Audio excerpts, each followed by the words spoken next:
Welcome to the imperial capital where Alvena Magic Academy is located.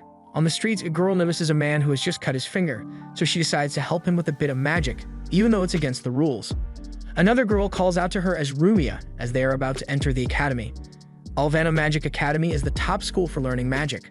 They also bat uniforms that consist of a crop top and a miniskirt. But don't worry, the most indecent part of the body according to school districts, their shoulders are still covered. The other girl, Sistine, scolds Rumia for not going on ahead, and Rumia starts insulting herself to apologize, but Sistine doesn't like that either. She's a little upset that her favorite teacher suddenly quit, so she hopes that the substitute will be as good as her former teacher. At the same time, a man is running through the streets while in a hurry, and Sistine gets startled by the guy and sends him flying into the air. That was kind of uncalled for, and she quickly realizes that she could be in big trouble for what she just did. She apologizes for her rash behavior, but also asks that he apologizes for running through the streets. However, the guy declines to apologize and instead starts feeling up Rumia. After seeing this, Sistine sends the guy flying through the air again and walks off. Later in class, the substitute teacher is really late for class, but when he finally walks in, it's revealed to be the same guy as before. He tries to avoid direct eye contact with Sistine and introduces himself to the class as Glenn, and Sistine tells him to just begin class already. Meanwhile, some professor is having a hissy fit about Glenn not being suited to be a magic teacher, but the headmaster says he was recommended, so he should be fine. Recommended by who you ask? The witch Celica, his words not mine. But Celica shows up behind him and makes him eat those words really quick. After the professor leaves, Celica tells the headmaster that she will take responsibility for anything that Glenn does while at the school. Back at the class, Glenn is writing on the chalkboard, and his handwriting is so bad that Sistine can't read it. He's already halfway to becoming a doctor. And when a student asks him a question, he simply tells her to look it up by herself, and at the sound of the bell, he bolts out of the class. And after class, he accidentally barges into the girls' changing room, and the result is as you'd expect. Later, at lunchtime, he sits at the same table as Sistine and Rumia makes some friendly chit-chat about the food that he's eating. However, Sistine just started dissing him, but rather than release his own diss track, he just shuts her up with a mouthful of beans. Glenn didn't want to become a teacher at this school, but he also didn't want to be burnt to a crisp, so Celica didn't really give him much of a choice. As time goes on, his attitude towards class grows worse, his handwriting gets worse, and gets closer to a medical degree. Sistine has finally had enough, so she pulls her last resort. Her father is an influential person, so she threatens to have Glenn fired. But that would be great news for Glenn, who hates this job anyways. Sistine loses it after hearing that he doesn't really care about magic, so she challenges him to a duel, which he accepts. And this part is just sad. The dude gets dunked on by a teenage girl, and after that, he is a sore loser about it. Now that he has lost, he has to take his job seriously, but he chooses the simpler route of just ignoring the problem. A student approaches Glenn to ask him a question, but Sistine tells her that she is simply wasting her time by asking him he doesn't understand the greatness of magic. Hearing that, Glenn asks what's so great about magic. It's only a tool used for killing, basically giving every magic user a thermonuclear ballistic missile in their pocket, which makes Sistine upset and slap him and storm off. I mean, the man is right though. Later, on the roof, Glenn notices Rumia in a lab making a magic circle, so he goes to confront her on it. She was trying to do a little practical work, but it's not working well. However, with a little help from Glenn, she is able to get the magic circle to work. The two walk home together, and Rumia asks Glenn's past, but he'd rather not say anything, so he counters by asking her why everyone cares so much about magic. She explains that she wants to make magic useful for something other than killing, and this is because she was once saved by a mage of justice. Shiro, is that you? And as for Sistine, she only cares so much because it was her grandfather's dying wish for her to discover the mysteries of the Sky Castle, which would require her to learn magic. Knowing this, Glenn apologizes for what he said the next day and is actually going to teach class now. He's going to be teaching them about thunderbolts, but everyone in the class says they already know how to use thunderbolts, but he isn't going to be teaching them regular thunderbolt. He's going to teach them how to do it wrong. When one changes the chant a little, then it fails in really interesting ways. This is a revelation to the students, and they now seem really interested in what Glenn has to say.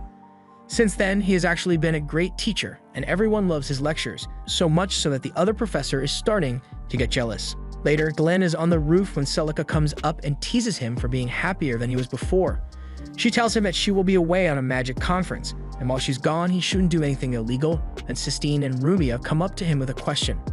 That night in a dark alley, some criminals are plotting their criminal activity for the time of the magic conference. The next day, as Glenn is running to school, he is stopped when one of the evil mages attacks him. Meanwhile, at the school, some evil mages just barge into the class and call for Rumia unless they'll start popping people's heads. Rumia gives herself up and gets taken away, while the other guy drags Sistine into another room to do some very illegal things to her, but Glenn shows up just in time to save her. The evil mage tries to blast Glenn, but his magic doesn't work. That is Glenn's original magic. It seals all magic in the area, but that includes his own. But Sistine doesn't have to worry since Glenn's got hands for days. He hits the mage with the two-piece knuckle sandwich, no water, and then slams him into the wall. After beating the guy, they tied him up, and Sistine gives Glenn a rundown of what happened here. Shortly after, Celica calls Glenn and she yells at him for not picking up sooner. He explains the situation to her, and she realizes that this must be the divine wisdom at work, but she can't do anything from there since they most likely already cut off the teleportation circles in the school. She'll hurry back, but until then, they're on their own. Sistine is about to run off to save Rumia like she wouldn't get captured instantly, so Glenn pulls her back and promises that he'll kill the attackers. The guy that's tied up starts going on about how Glenn is just as bad as him since he is going to kill the other attackers. Then suddenly a portal appears, and out of it comes several skeletons which were summoned by the tied-up guy's boss. But the skeletons have no sense of loyalty. They go, I see human, I kill human. They kill the tied-up guy and then go after Glenn, but when Glenn tries to punch them, the skeletons prove to be too hard. Sistine helps him by casting Strength 2 on him, which allows him to shatter the skeleton. They then book it into the hallway where Glenn tells Sistine to modify her wind spell to cover a wider range. She doesn't think she can do it, but when Glenn threatens her GPA, she does it. The spell slows the skeletons down enough to allow Glenn to pull the crystal out of his pocket and activate his thermonuclear ballistic missile, which obliterated the skeletons. But now that he has used that, he has run out of mana, so his skin tone has dropped a few degrees of saturation. The other attacker now shows up with a bunch of floating swords. Glenn makes the choice to toss Sistine out the wall to protect her and face the attacker alone. The attacker is faster than him when it comes to casting spells, so Glenn gets pushed into a corner and ends up getting stabbed. But that was a distraction to let Sistine, who has since returned to cast a Dispel magic spell to render the swords immobile and allow Glenn to grab one and stab the attacker. The attacker finally realizes where he's seen Glenn before, that Glenn was a skilled war mage. Glenn tries to continue on to help Rumia, but the man has 4 holes in his body. Sistine grabs his hand and starts healing him, but he collapses before she can finish. He later wakes up and finds that Celica is calling him again. She tells him that the barrier around the school has been hijacked and set to keep everyone in the barrier, so they must still be in the school. Glenn realizes that they plan to escape using the teleportation circles in the tower to escape. He busts into the teleportation room and sees Rumia on the teleportation circle. The one behind it is Huey, their former teacher, and he was always a spy for the divine wisdom, and they've been bidding their time for this day. In 10 minutes, the teleportation circle will activate and Rumia will be teleported to their headquarters, and once that happens, Huey's going to blow up, taking the entire school with him. So Rumia tells Glenn to leave her behind and save himself. Glenn starts using his blood to dispel the rings, but he's already running low on magic, and he only has so much blood to lose. Once he gets down to the last circle, he collapses due to mana depletion. But Rumia can't let it end like this. With great struggle, she pushes her hand through the barrier around her, which is why she couldn't just leave, and Huey is just standing there, letting it all happen.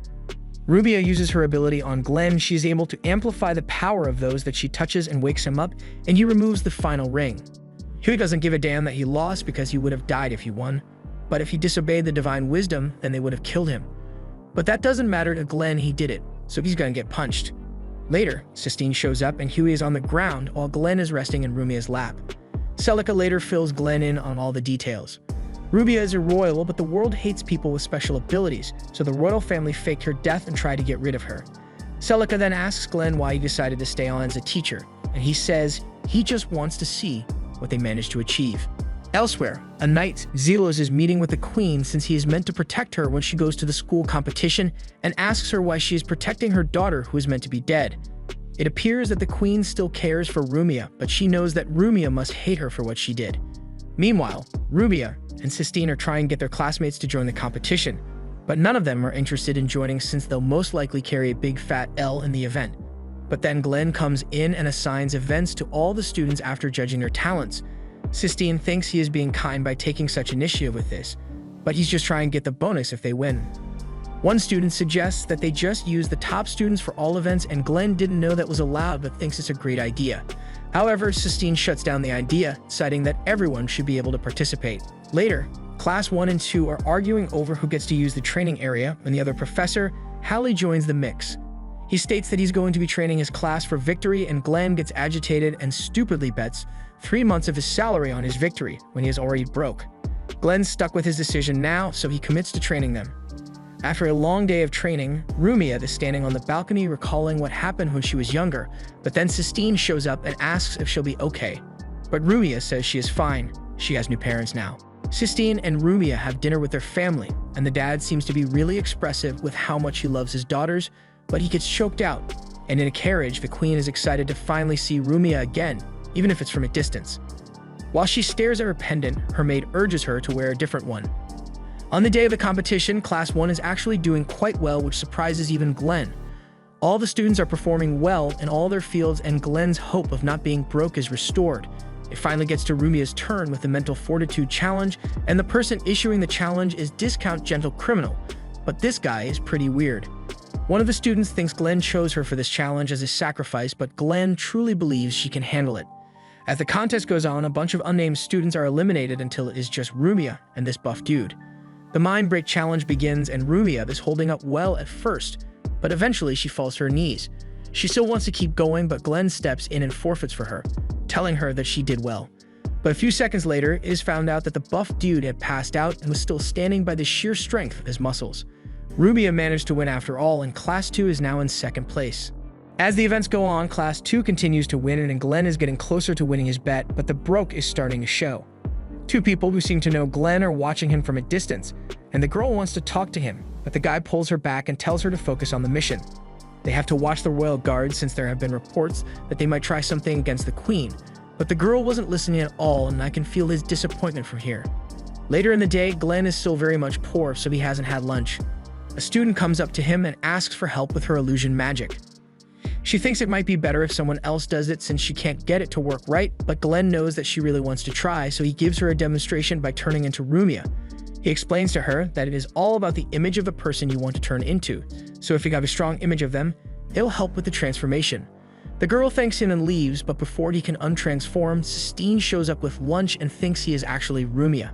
Glenn contemplates the morality of taking Rumia's lunch, but the hunger wins the battle, and he is about to take a huge bite, but then the real Rumia shows up and Sistine realizes that the other one is Glenn. He tries to act as if nothing happened, but she blasts him away. Later, Glenn is sitting on a bench when Rumia comes up to him with a bunch of sandwiches, and Glenn will never know this, but Sistine made them for him initially. After he is done eating, he hears a voice calling out to him from behind, and it turns out to be the Queen.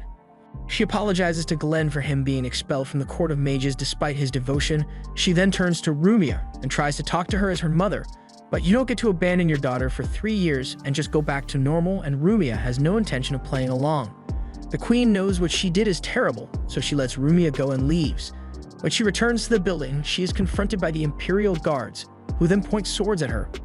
All this is being watched by the guy from before, and he realizes that they must be plotting something, but he is well aware that if he attacks the Royal Guard, then he would become the criminal, since no one would believe him over the men in shiny armor. At the same time, Glenn goes to find Rumia and tries to help her through the difficult time, but then they are surrounded by these shiny armored dudes who claim that she is to be executed by order of the Queen.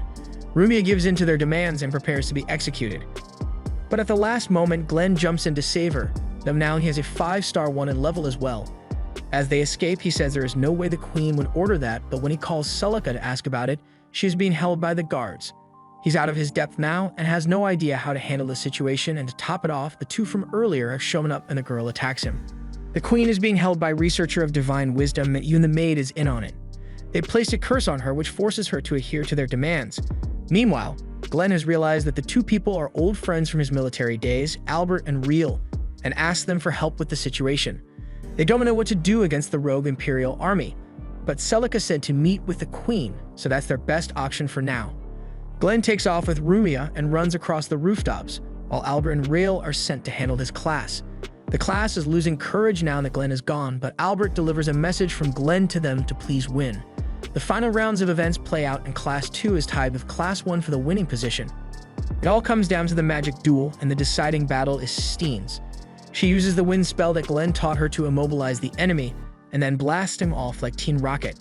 Class 2 has now won, and incidentally, Glenn is no longer broke. Albert and Riel stand before the Queen to receive the victory medals, but they are revealed to be Glenn and Rumia, who had transformed themselves while the real Albert and Real were leading the guards on a wild goose chase. Glenn confronts the Queen and Celica puts up a barrier to separate them from the guards. But when asked, the Queen says she orders for Rumia to be killed. Glenn knows that can't be right, and that's when he notices the necklace around her neck. He knows something is off, so he charges at the Queen, but is stopped by Zelos. But in that moment, the Queen tosses her necklace to the ground. There was a curse placed on her necklace, which would kill her if she spoke about it, but thanks to Glenn's original magic, he was able to prevent the curse from activating. Now that she's free from the curse, the Queen can finally express her true feelings towards Rumia. Later, Albert and Real confront the maid in a dark alleyway, but they make the fatal mistake of letting her talk before curb-stomping her, and she escapes. After all is said and done, Albert and Real return to plan for the next attack, and Glenn joins the other students. But when he arrives, he finds that they've completely blown his entire paycheck on desserts. A little while later, Glenn is seen with Sistine in the dead of the night. He's training her in hand-to-hand combat and military magic, so that she will be able to protect Rumia if the need ever arises. The next day, Glenn is attacked by Real by the fountain, and this is her weird way of greeting people. Glenn realizes that Real is wearing their school's top-notch uniform, and he pieces together that she must be the transfer student that the military assigned to protect Rumia. Glenn introduces her to the class and asks her to talk a bit about herself, but she starts calling out her gamer tag. Glenn coaches her on what to say, but then a student asks about Glenn's relationship with her, and she answers that Glenn is everything to her, which makes Sistine jealous. The subject of the day is target practice, and Sistine gets a perfect score with her lightning spell. But when it's Real's turn, it turns out that she's got stormtrooper aim.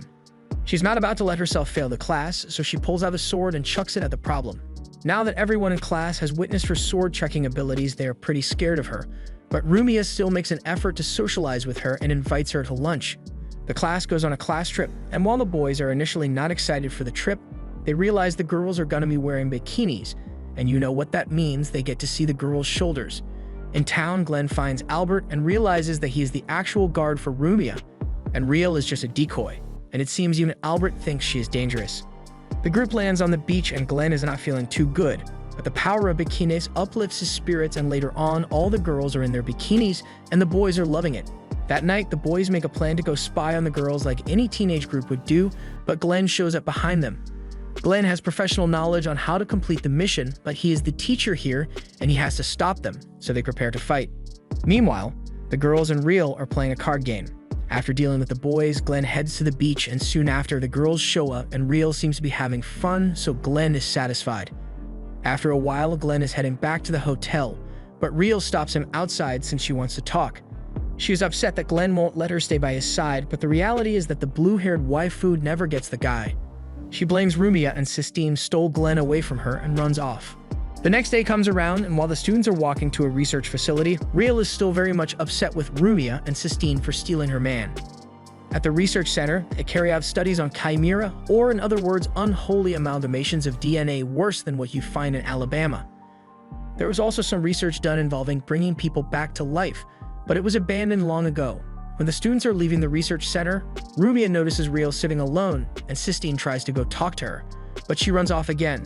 Real runs down to the beach and starts crying while Glenn explains to the girls that they shouldn't blame her for her behavior since she is still mentally a child and is having trouble processing her emotions. He then goes to look for her. Real is approached on the beach, but instead of Glenn, it's her brother, but something tells me that that isn't her real brother. And Albert seems to agree since he was spying on her. But before he can act, the maid from before stops him. She offers to spend a night of depravity with him, but Albert declines. They both then fire off spells at each other, and Albert blocks the flames aimed at him while the maid gets singed. She uses necromancy, but it still isn't enough to finish off Albert. At the same time, Glenn makes it to the beach and separates Real from the suspicious person. But it's too late, she has already been convinced, and she stabs Glenn through the chest, and simultaneously, the maid escapes Albert. Later, when Sistine returns, she finds that Real has attacked Rumia and tries to stop her with the magic Glenn taught her, but she's too scared to use it. After Real leaves, Albert storms in carrying Glenn's body and tells Sistine to give him CPR while he prepares a revival spell. They manage to complete the spell and Glenn wakes up. Albert fills him in on the situation and passes him his strap. They then go to attack the research lab's hideout where Rumia has been taken to complete the Revive Life project, which they were able to find thanks to a tracker that Albert planted on the maid. The director finds out about their infiltration and sends a chimera after them, but it doesn't do much. Meanwhile, Sistine's classmates find out what happened and Sistine tries to get them to give up on it, but they want to go help Glenn. The director comes out to face Glenn and Albert himself, and he somehow becomes even uglier. Glenn slips past him and comes to face Real, but her brother makes her attack Glenn. So Glenn asks for a simple question: if he is her brother, then what is his name? Rael then has a realization that she is a clone, and the guy who claims to be her brother is the one who killed her actual brother. Now that she knows the truth, Glenn is about to zap the life out of the guy, but he had already managed to create 3 more clones of Real. Glenn holds them off while he tries to convince Real that it is okay to continue to live, and when she finally accepts it, she kills the clones of her and brings the project to an end. Everything goes back to normal for the time being, and Real joins Rumia and Sistine's family. But while having dinner, their father feels like he is forgetting to tell them something, but it shouldn't be an issue. Later the next day, it becomes an issue as Leos has shown up at the academy as a guest instructor, but he also happens to be Sistine's fiancé. Leos is quite capable as an instructor, and he really loves Sistine, so much so that on a walk outside after his lecture, he proposes to her. But Sistine wants to continue her studies at the Academy of Magic. But Leos doesn't seem to care for her ambitions at all, which makes Glenn, who has been spying on them this entire time, jump out and refute his claim. And Sistine takes this opportunity to declare that Glenn is her lover. Hold on, did I miss a page? Looks like we've got a love triangle here, and Glenn challenges Leos for Sistine's hand in marriage. The challenge is later revealed to be a contest in teaching skills, so the class is going to be competing on his behalf. That night, Glenn meets up with Albert, who informs him that Angel's dust has been smuggled into the city. And elsewhere, Leos is talking to a suspicious man about how Glenn challenged him to a duel as he planned. The day of the mock battle has arrived, and Glenn will act as the commander of his class. The battle begins, and Leos should have the upper hand since the entirety of Class 4 is more skilled than Class 2, but Glenn has a strategy: playing dirty. Glenn switches formations, sends Real in and sets traps, anything he can do to win the battle.